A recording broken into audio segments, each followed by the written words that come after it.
Hey guys, Adam here from BN.Digital with an overview of our social selling program. You can basically break the entire program down into 5 stages.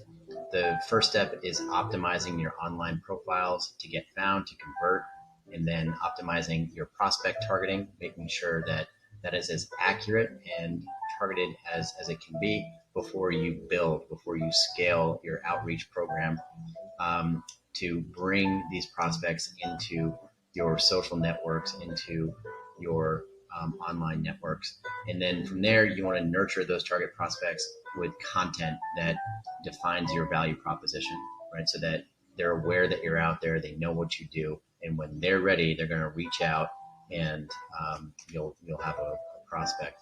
Finally, it's capturing that prospect, what you can do to get these prospects off of LinkedIn, off of Facebook, off of Twitter, off of your newsletter, and convert over to a cup of coffee or a phone call. That's essentially the point of the entire social selling program, is to really build up a targeted network of online prospects and make them aware of your value proposition on an ongoing basis, but then to get them offline for that cup of coffee or the phone call.